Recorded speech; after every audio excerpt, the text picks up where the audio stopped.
Ya, kita lihat materi yang pertama. Boleh kaya? Boleh kaya? Boleh kaya? Apa hukumnya kaya? Nah, hati-hati kalau ngomong wajib. Wajib kalau tidak tercapai jadinya dosa. Tidak wajib. Ya. Hukumnya mubah. Paling tinggi cuma sunnah, hanya itu. Ya, tapi kalau itu misalnya membuat kita lalai, ya berarti janganlah. Tapi kalau bisa menambah ketaatan, jadi sunnah bagi kita, bukan wajib. Oke, itu satu hal. Ya karena banyak yang bablas, alumni saya bablas bilang, oke teriak di mana-mana, kaya wajib, kaya wajib. Siapa yang ngajarin? Saya bilang, saya nggak pernah ngajarin seperti itu. Ya, ilmu adalah tanggung jawab gitu ya. Nah, cuma memang kita spirit kayanya berbeda dengan tokoh-tokoh seperti ini ya, seperti Donald Trump ya, kita beda dengan Richard Branson, kita berbeda ya. Donald Trump dengan Richard Branson itu masuk dalam 500 orang terkaya di dunia. Ya. Kalau kita masuk urutan berapa di Surabaya? Masuk Surabaya? Belum masuk. Kecamatan masuk? Kecamatan? Kelurahan? Enggak juga. Kompleks rumah masuk? Kompleks rumah? Enggak. Blok rumah? Nah, blok rumah masih masuk mungkin ya. Karena di blok itu cuma ada 2 rumah. Ya. Satu rumah kita sebelah rumah kosong ya. Kita punya nilai-nilai yang lebih ya, bukan sekedar kaya. Teladan ya, teladannya kita para nabi, ada yang miskin, ada yang kaya. Nabi Sulaiman ya, Raja Salomo kaya. Nabi Ibrahim, Abraham kaya. Ya. Nabi Yusuf kaya. Ya, jadi menteri. Nabi Daud kaya. Nabi Muhammad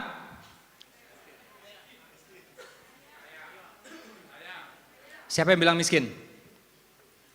Siapa yang bilang kaya? Siapa yang bingung? Oke. Jadi Nabi Muhammad itu karena dia Nabi akhir zaman, teladannya komplit. Beliau pernah miskin, pernah kaya, pernah bujang, pernah nikah, pernah monogami, pernah poligami, pernah juga duda, pernah jadi penggembala, pernah jadi pedagang, pernah mimpin pasukan, pernah mimpin negara. Tak satu pun Nabi yang punya teladan sekomplit ini, tidak ada.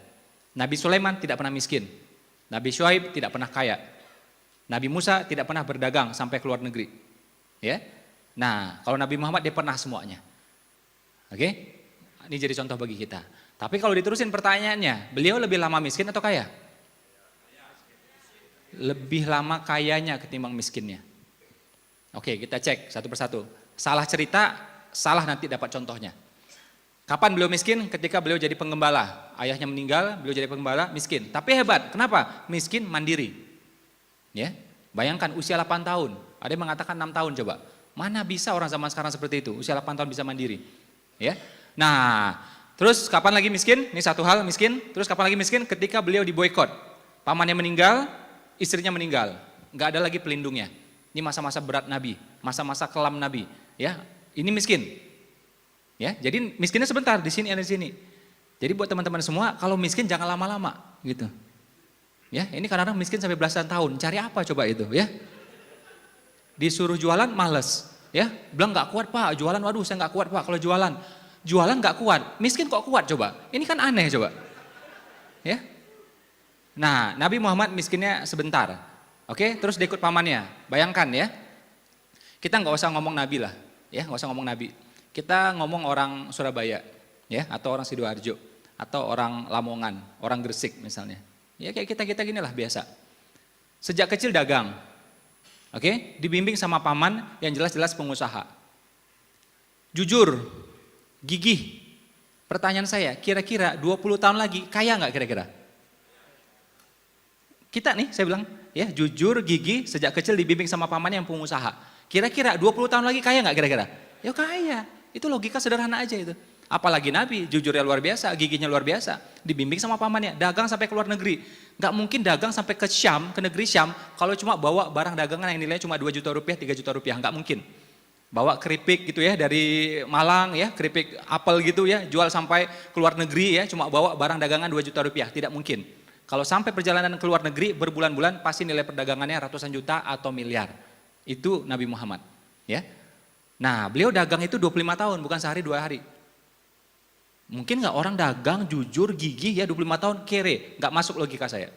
Nggak masuk logika saya. Sebodoh-bodohnya orang kalau jujur gigih ya 25 tahun insya Allah pasti kaya, pengusaha. Ya. Apalagi beliau bukan bodoh. sangat cerdas, sangat jujur, sangat gigih, 25 tahun kemudian kaya. 25 tahun dulu jadi pengusaha, kemudian baru jadi nabi. Jadi teman-teman di sini kalau sudah 25 tahun jadi pengusaha, berarti bisa jadi enak aja ya, masa jadi nabi ya.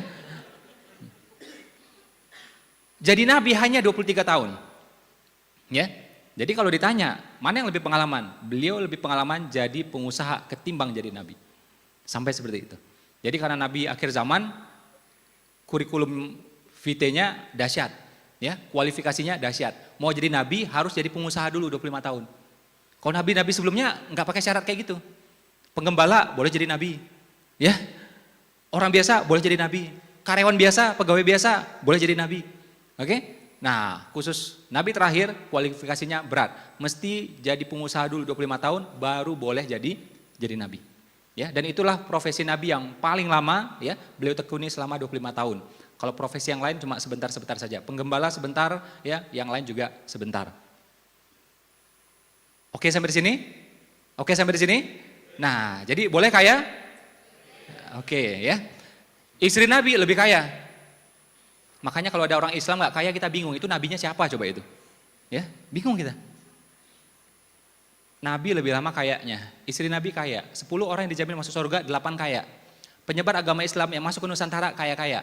Ada teori Gujarat, ada teori Tiongkok, ada teori Timur Tengah, tapi semuanya sama, saudagar-saudagar kaya-kaya. Ya. Pendiri NU kaya, pendiri Muhammadiyah kaya, pimpinan Wali Songo, wali yang pertama, ya, Malik Ibrahim, Maulana Maghribi kaya. Beliau yang membiayai wali-wali yang lainnya. Wali yang lain itu adalah anaknya, cucunya, atau cicitnya, atau menantunya, atau murid-muridnya. Ya, beliau yang membiayai 8 wali yang lainnya. Oke? Nah, Malik Ibrahim, Maulana Maghribi juga kaya. Beliau pedagang di Gresik. Oke? Saking kayanya dijual murah sama dia itu. Karena jual murah orang datang rame-rame. Pas orang rame-rame dia dakwah di sana. Kaya. Jadi dari A sampai Z contohnya kaya semua. Serikat Dagang Islam kumpulan orang kaya. Terus orang Islamnya miskin. Kita kan bingung, ini teladannya siapa coba? Nabimu siapa coba? Kok mau-maunya miskin gitu? Udah itu miskinnya lama-lama lagi gitu. Cari pengalaman Pak, ngapain cari pengalaman di sana? Ya.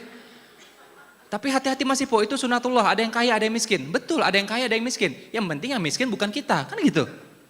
Yang penting bukan kita, bukan keluarga kita, bukan bangsa kita. Selesai. Ngapain dipikirin? Sama kayak neraka, pasti ada yang masuk neraka. Betul, yang penting bukan kita, kan gitu. Bukan kita, bukan keluarga kita, bukan bangsa kita. Selesai. Oke? Nah, ada lagi yang bilang, tapi kaya nggak jaminan bahagia Mas Ipo. Kaya nggak jaminan bahagia, apalagi miskin. Ya, apalagi miskin. Anda miskin masih bisa bahagia, tapi sulit untuk membahagiakan orang lain. Betul Pak? Betul? Ya, itu korban gempa di Palu. Nggak bisa pakai senyum aja nggak bisa. Sedekah senyum berharga, tapi nggak cukup. Orang gempa, 500 meninggal, kita pakai senyum gitu, gitu. Ditempelin kita sama dia ya. Orang lagi berduka kita senyum-senyum coba. Senyum nggak bisa ditransfer. Sementara ciri laki-laki sejati itu sedikit bicara banyak transfer. Itu baru laki-laki. Ya.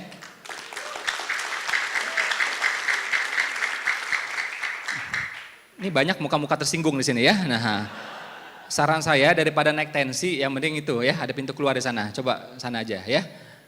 Atau bikin seminar sendiri nanti ya. Meraih gopek pertama gitu ya. Nah. Jadi teladan-teladan kita kebanyakan kaya. Ya. Saya tanya sama lembaga sosial terbesar di Indonesia. Saya tanya dirutnya, saya tanya ketua yayasannya. Pak, ya, mohon maaf ini, sepengetahuan saya, sepemahaman saya, kalau kita buka Al-Qur'an, Pak ya, itu cuma ada 2 jenis zakat, Pak, setahu saya. Kalau Al-Qur'an ya, beda dengan hadis, beda dengan fikih, beda dengan qiyas, beda dengan istihad. Kalau buka Al-Qur'an cuma ada 2, Pak. Apa itu? Zakat perniagaan, 2,5%. Zakat tanah, sawah, ladang, dan semuanya itu 10%. Jadi Allah berasumsi Anda cuma ada 2 profesi. Pengusaha, tuan tanah, tidak ada yang lain. Ya, kalau nggak kaya banget, cuma itu, tidak ada yang lain. Ya, adakah zakat profesi, zakat karyawan di Al-Qur'an? Tidak ada. Tunjukin kalau ada. Oke? Tapi ulama akhirnya berpikir, loh ini orang Islamnya jadi karyawan semua ini. Gimana ini, nggak bisa diterapkan nih 2 ini. Ya, nah mereka istihad, lahirlah namanya zakat profesi, dipopulerkan oleh Syekh Yusuf Qaradawi.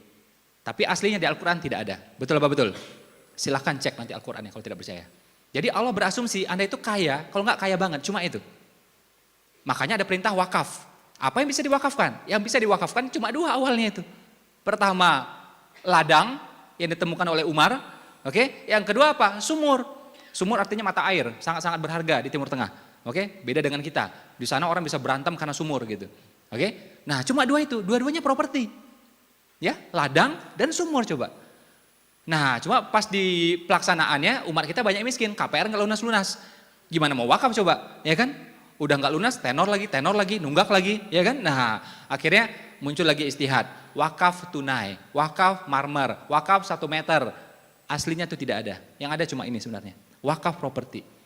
Jadi memang perintah itu ada, wakaf. Ya, artinya apa? Memang mesti kuat finansial, kaya finansial. Ada amal-amal yang menuntut harta, haji, umroh, akikah, kurban, zakat, sedekah, wakaf, itu pakai uang semuanya dan uangnya tidak sedikit. Orang miskin bisa berhaji? Bisa, tapi sulit memberangkatkan orang lain berhaji, itu bedanya. Banyak orang miskin berhaji, tapi ada nggak orang miskin yang memberangkatkan orang lain berhaji? Sulit. Kalau kaya dia bisa lakukan dua-duanya, betul? Nah kalau belum kaya nggak apa-apa, niatkan, ikhtiarkan, jangan malah tersinggung, lu tersinggung, lama-lama naik tensi, ya ngapain coba? Niatkan untuk berubah, ya. Kalau kaya bisa umroh dan mengumrohkan, ya. Kalau miskin masih bisa jadi santri, tapi kalau kaya bisa bangun pesantrennya, itu bedanya, ya. Jadi banyak leverage yang bisa dilakukan kalau kita kaya. Ada perintahnya, berjuanglah. Ingat ya, Al-Quran kalau ngomong kalimat perintah artinya perintah beneran, wajib beneran. Berjuanglah dengan harta dan jiwa.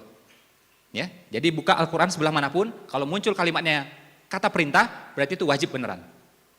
Ya, dirikan sholat, pasti kalimat perintah. Bayar zakat, perintah. Taat Allah, perintah. Taat Rasul, perintah. Oke? Nah, jadi buka, pasti ini wajib. Berjuanglah dengan harta dan jiwa, kalimat perintah. Dan menariknya lagi adalah apa? Harta diletakkan di depan. Jiwa kemudian. Al-Quran itu bicara soal prioritas, soal urutan. Tidak mungkin kebalik. Pasti taat Allah dan Rasul. Tidak mungkin Rasul dan Allah. Dirikan sholat dan bayar zakat. Pasti sholat dulu, pasti sholat dulu baru zakat. Tidak mungkin zakat di depan. Tidak mungkin. Oke? Nah ini juga di depan apa? Berjuanglah dengan harta dan jiwa. Harta itu sangat-sangat utama. Luar biasa. Ya. Karena apa? Andai kata jiwanya nggak ada, meninggal, hartanya masih manfaat. Jadi warisan. Jadi wasiat, jadi wakaf, betul?